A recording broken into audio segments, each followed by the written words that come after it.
Welcome to This Jungian Life.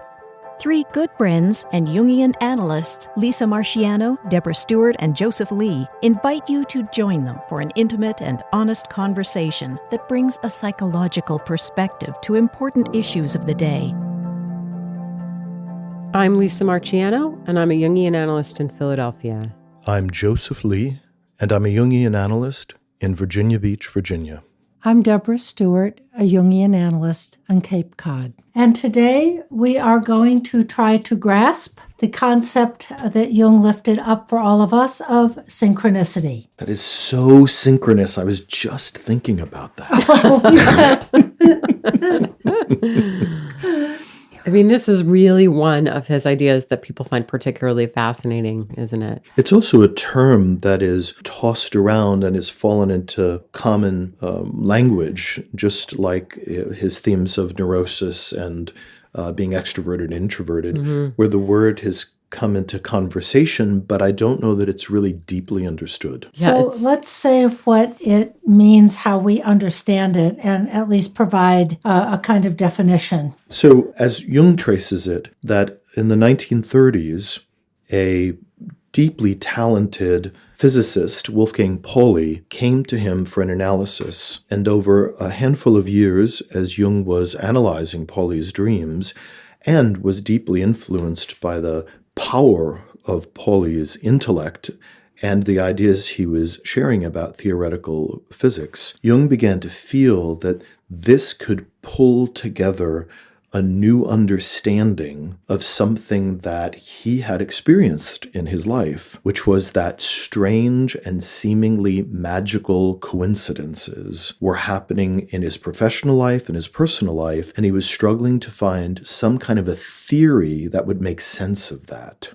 So over time, fast forwarding, Jung came up with an idea that there is a spectrum of psychological energy that in the most rarefied and would be characterized by the archetypes, which are these invisible predispositions, these potentials that seem to maintain a consistency based on natural observation. And as this descends downward and this factor begins to influence the natural world and human lives, that seems to be able to affect physical phenomena on the other end of the spectrum. So there's an idea that the unconscious mind can span the subtlest nuances of thought and feeling all the way down to actual events that occur. And we sense that when coincidences happen that could not have caused each other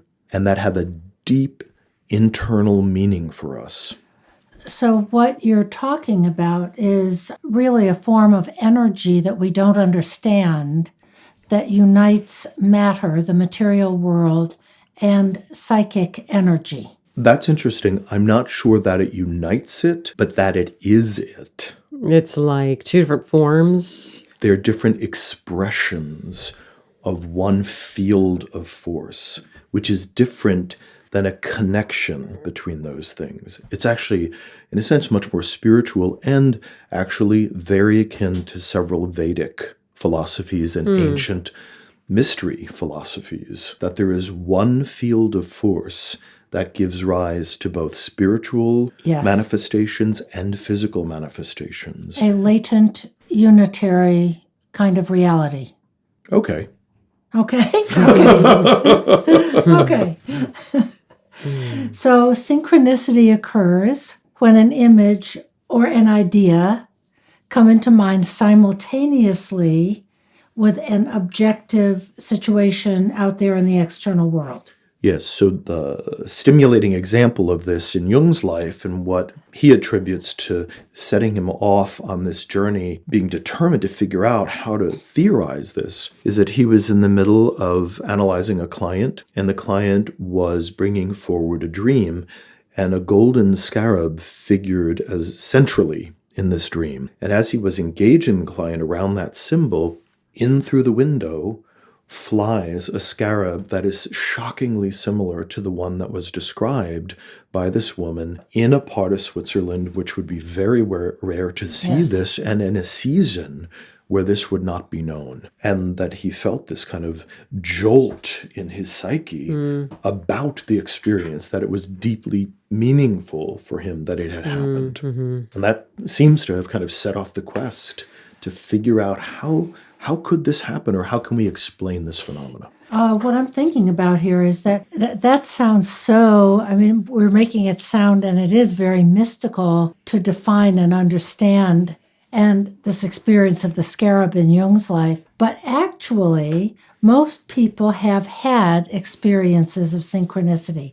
They are ubiquitous. I bet you guys have had experiences. Yeah, and maybe we'll talk about some of them today. I mean, one of the things that I think is interesting about, well, there's a couple things. First of all, I find it so interesting that Jung had this experience and said, I need to figure out what that is and describe it in scientific language, because there's this tension in Jung's life between kind of Jung, the mystic, if you will, and then Jung, the scientist. He considered himself a scientist and wants to kind of try to get these more sort of intuitive insights into psychological language, and really Pauli and physics kind of gave him a way into that. You know, Deb, as per your point, I think you're right. I think most of us have had these experiences, maybe at an important time in our lives. And you know, one of the things I love about working with dreams in analysis with people is it's this like direct experience that we can have of something of the infinite kind of moving in our lives, because we can see this wisdom in our dreams that we can't otherwise explain. And I think synchronicity is very much like that. If you don't have a formal religious tradition and you have a big synchronicity, it's like, wow, there are things I don't fully understand that are operating in the world around me in a meaningful way. Yes. And I think that what Jung was trying to do is to lift off of people the need to have a religious or spiritual paradigm to understand it. That Einstein was writing, that he had come forward this incredible theory that matter and energy exist on a spectrum that's just influenced by circumstances, the speed of light squared, and that Wolfgang Pauli, who was apparently highly esteemed by Einstein, was also talking about this spectrum between energy and matter, which then gave Jung, I think, the strength and perhaps even the courage to put forward an idea that if hard science, if the physical scientific study is going in that direction, isn't it reasonable to think that that spectrum between energy and matter should include one's psychological life? So do you guys have examples of synchronicity from your own life?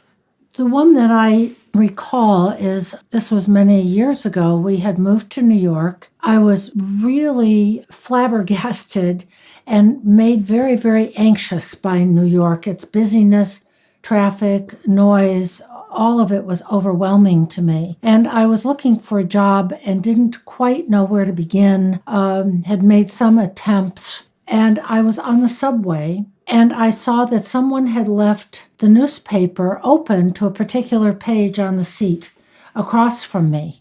And I had the feeling that I was supposed to pick up this newspaper. Turned out, and I did, and turned out it was open to the jobs section. I saw a job that appealed to me, and I instantly had this feeling that that's my job. That's it. It's right here. I applied and I got the job. And it really felt magical, mysterious, a real psychic experience of something there for me, way beyond coincidence. So the important criteria around this is that it was acausal. And what Jung meant is you did absolutely nothing in the physical world to cause that newspaper to be there with that essential piece of information. And any sense of causality between the events has to be ruled out.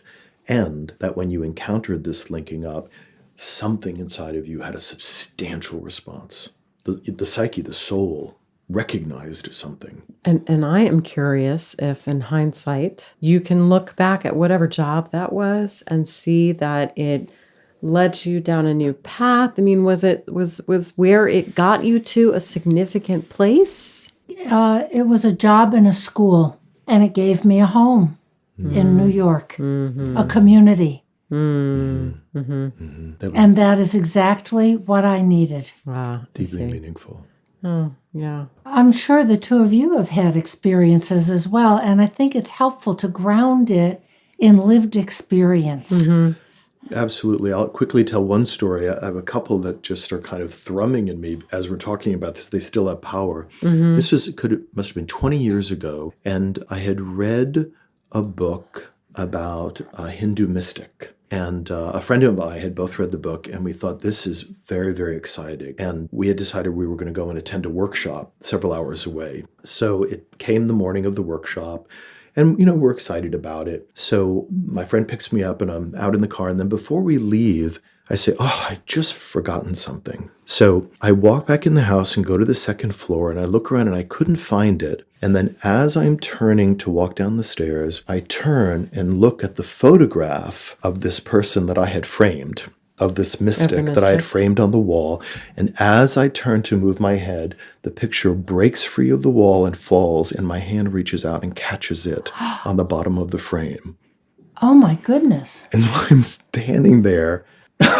Exactly. I'm looking at Lisa and Deb, their eyebrows are up there in the middle of their forehead, which was this shocking feeling of coincidence and meaning and magic. So, of course, I kind of leave the house with this picture in my hand saying, I think we have to take this picture on this kind of pilgrimage that we're about to go on. Wow. Which added this incredibly intense internal meaning to the adventure that we were launching on. Wow.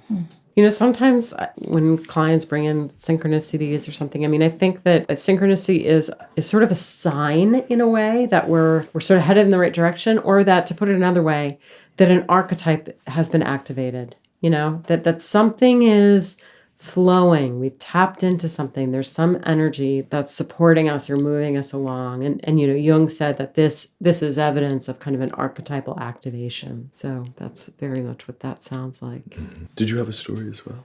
Yeah. As Deb said, we all have, a few of these. The one that feels really significant to me is this is now about over 20 years ago, and I was working in a different field, but I wasn't happy. And I was at this time in my life where I was pretty deeply unhappy. And I would go into this bookstore. I was living in Manhattan. I would go into this little bookstore, and I would always gravitate. I wasn't in the field of mental health at all. I would always gravitate to downstairs. There was a psychology and self-help section, and I would always find myself there. And on the shelf was this one book by a Jungian analyst named Linda Leonard. Now, at that point, I know who Jung was, but I hadn't really read any Jung. It wasn't an interest at all. But somehow her book, the name of the book is On the Way to the Wedding. I would find myself standing in front of that bookshelf with that book on it. I would pick that book up, I would open it, and no matter what I read, it would make me cry. But I was in graduate school for international affairs, and I, of course, had like 1,000 pages of reading a week. And every single time I did this, I thought I should buy this book. But then I would say, no, Lisa, you can't do that. You've got 1,000 pages of reading about Southeast Asia, so put it back on the shelf and leave. And I would. So one particular day, I woke up and I just knew it was going to be a terrible day. And I was just in a really dark space. And I sort of spent the whole day kind of trying to figure out what I needed to do to make myself feel better. I was, really working at it. Finally, I went to the bookstore.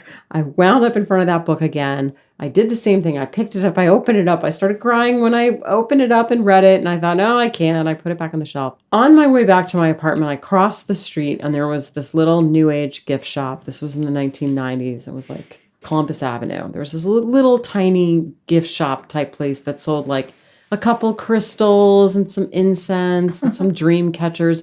And in the back they had, maybe like a dozen books. It wasn't a bookstore. That book was on the shelf.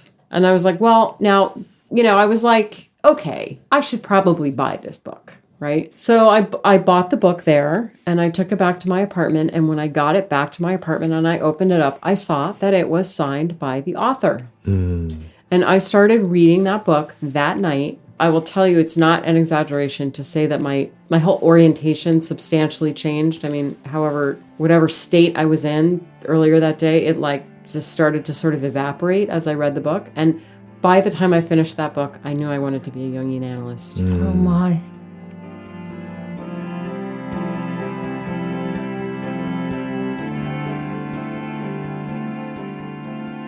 What I'm thinking about is in different places, in different parts of Jung's collected works, which span 18 volumes, it almost starts to sound like he's pleading when he says, psyche is real, but psyche is real. Yeah. There is energy and meaning that goes beyond our personal beings and feels really heartening to know that these things happen, and it can really, our experience is that something has happened to us, that we have been met in some way that we can't explain. By something larger than our conscious personality. Yes. Yes, and that there's no way that the ego, the waking personality, could have orchestrated these events. Yeah. You know, it is, I think, Joseph, the point you make about this sort of the response that comes up, and I think we've all sort of shared that in our examples. You're right that it has kind of entered the popular lexicon, and it often is sort of, oh, what a synchronicity. Like it's kind of become degraded a little bit in terms of there's sort of a cool coincidence. Coincidences are exciting. I mean, even little small ones, they just sort of, they catch our imagination, But I think a real synchronicity is set apart from that by this sense of it being deeply meaningful. Absolutely. At least in terms of Jung talking about it as a psychological event, that it has to really influence the soul. What do you make of, there's this great technical word that I can't think of that means a tendency to see patterns that aren't really there, but that it's just the way we're wired. Well, I was actually thinking of a symptom called ideas of reference. Okay. Say what that is. On the problematic side, that sometimes when people are moving through a psychotic experience, or people that are experiencing a schizophrenic decompensation, that they will move through the world with an assumption that everything is meaningful. So, for instance, a very common symptom will be a client might come in and say, gosh, every license plate that I was looking at was giving me messages, because I looked at this license plate and I was thinking about a B, and I looked at a license plate and it had a C on it, and B comes right before C. And so I knew that the license plate was absolutely trying to speak to me. And then I sped up, and then I look in the driver's seat, and then there's a person whose hair is actually wound up like a beehive. And then I knew I had to probably get out of my car and try to talk to that person at the red light.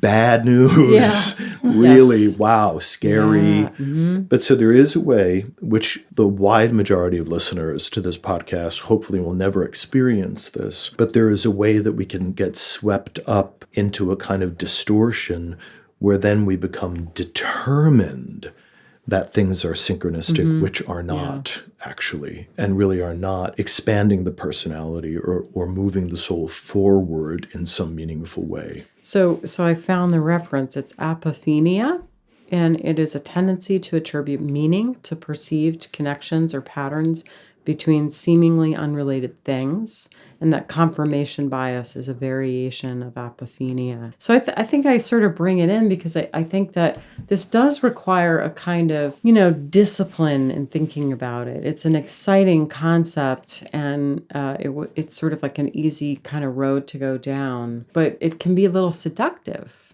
right? To sort of see meaning where you want to see it. And that in this symptom, everything is about me, everything refers to me. Right. The license plate is there for me, whatever else it is. So that it's such a self-referential system versus a synchronicity, which is a surprise and a gift and a one-time incident of deep meaning. It's a very different feeling tone in the example you gave, Joseph.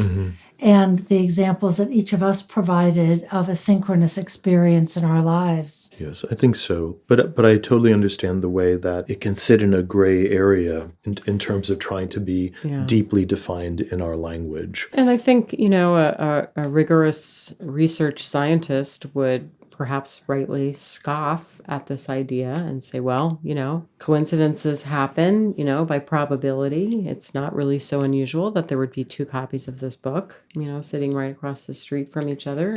But I mean, for my money, I just want to say that I don't know that that really matters to me as an analyst. What matters to me is the impact it has on the personality. And that's why we have to stay to this definition that it's not simply acausal events. Because if we were, let's say, being followed by a filming crew, it's possible that there are hundreds of acausal events that we could link together, but that because they don't have meaning for us psychologically, they fall out of awareness or they don't even register for us. So Jung's use of the word synchronicity can't be separated from the idea that it is deeply meaningful. And today, I think there even is science behind it. Not that I know very much about quantum physics, but there is a lot in theoretical physics that, if it doesn't corroborate the principle of synchronicity, doesn't make it sound so far out either. Mm-hmm. Well, and in complexity theory, which, again, I'm not putting myself forward as a physicist at all, but in complexity theory, it really is the study of conditions that seem to affect acausal events to try to make them knowable. And of course, one of the conditions could be this idea of the spectrum between energy and matter. But there's a deep interest in the human spirit around this idea of how the heck are things connected. And in fact, we do this all the time, trying to seek this connection. For instance, any of you that invest in the stock market, there's this enormous amount of energy where people, very bright people, are trying to squeeze their heads together. Why is the stock going up? Why is the stock going down? What are the factors? Therefore, can we predict it? Etc. So this idea of how things are related, events, is really interesting to Did people. you ever see Darren Aronofsky's first movie back in the 90s called Pi? Oh, a long time ago. Oh, yes. yeah. But I think it very much sort of explores some of these themes. It's pi like the number. Mm-hmm. But it's, sort of like the implicate order behind things. And can we, sort of peer behind the veil and perceive that? So we are interested in patterns, and we are interested in meaning.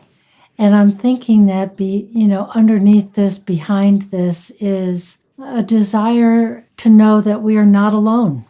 Yes. And when something special and magical and mystical happens that is not causal, it's reassuring. It's a gift. Yes. Well, that feels like a really good place to transition into our dream work.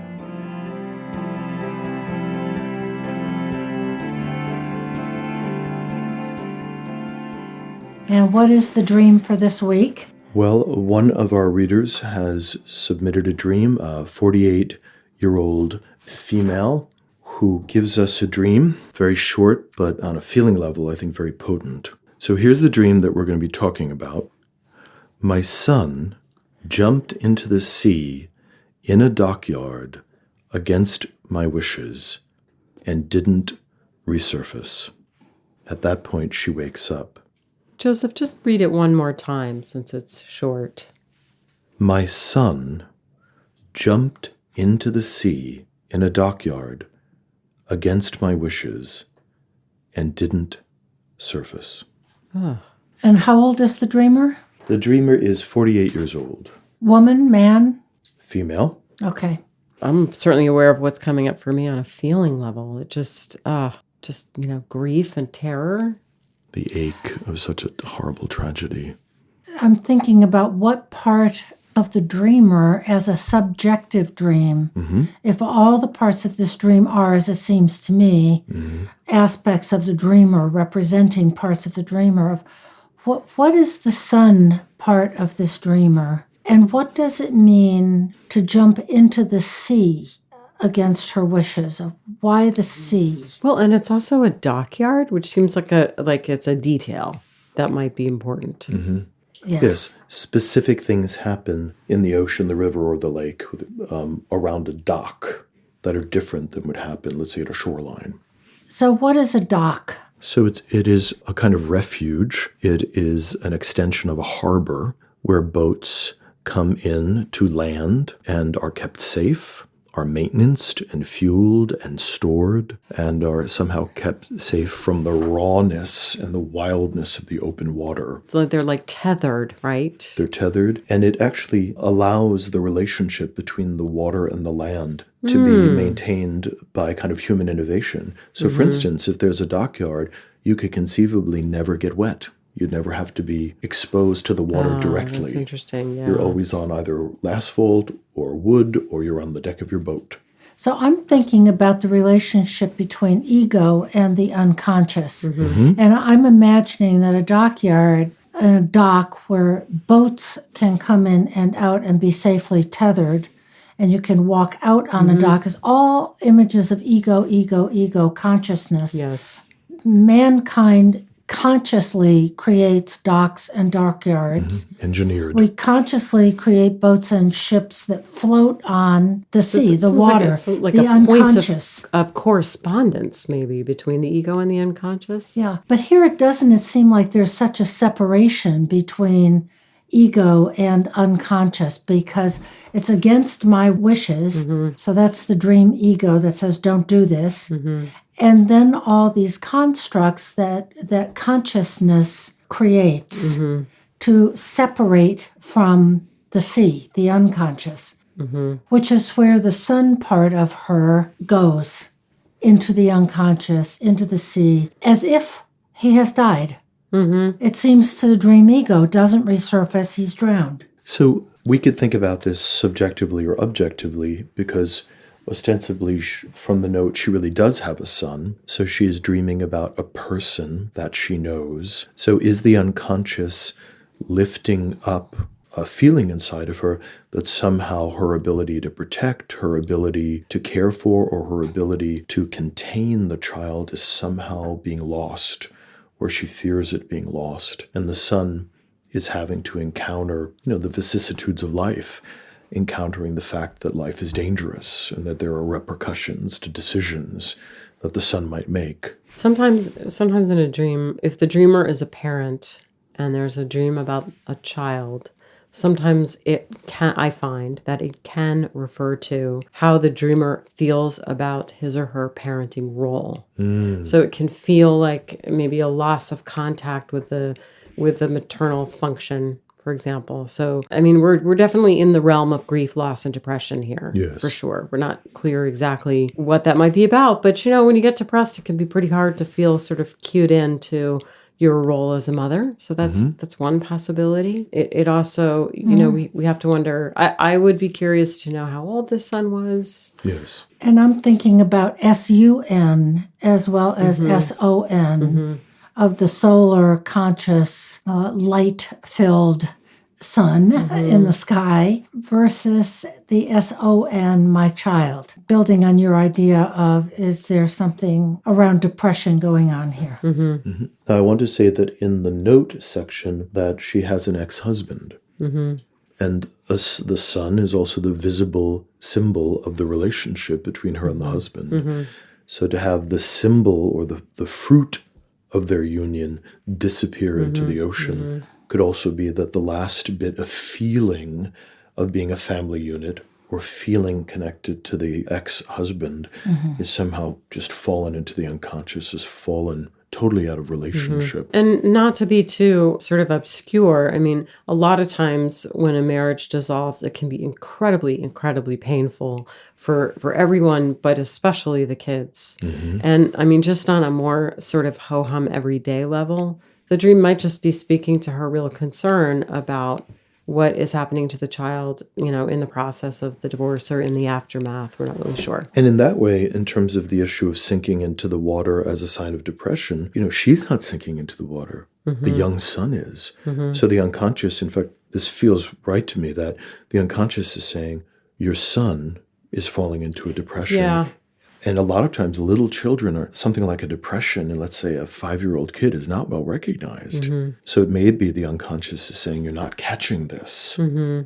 There's a big reaction happening in the child. And it could also, I mean, that could be true. And it could also be true that the son on a subjective level kind of carries a part of herself that, perhaps she's becoming depressed and sinking into the water. I mean, she says, against my wishes. So it's like the conscious part of the personality is almost willing this part of her to not, kind of plunge headfirst into the water, Like, no, I'm going to stay strong. Maybe I'm not going to become depressed. I'm not going to give in to that. But it happened, against her wishes, even though she insisted, don't do that. Well, if I riff on that, I can think of many circumstances with clients where the people will enter into a separation or a divorce with a great determination of it being constructive and this is the right thing, or life being really good.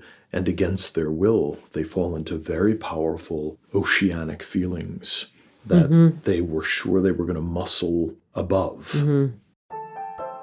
You've been listening to This Jungian Life. From our website, thisjungianlife.com, you can follow us on Twitter, like us on Facebook, help us produce future episodes by funding us through Patreon, and submit your dreams for possible interpretation on another episode. We'd like to thank our listener who shared a dream for today's show and hope you'll let us know what topics you'd enjoy hearing more about. Until next time, keep living this Jungian life.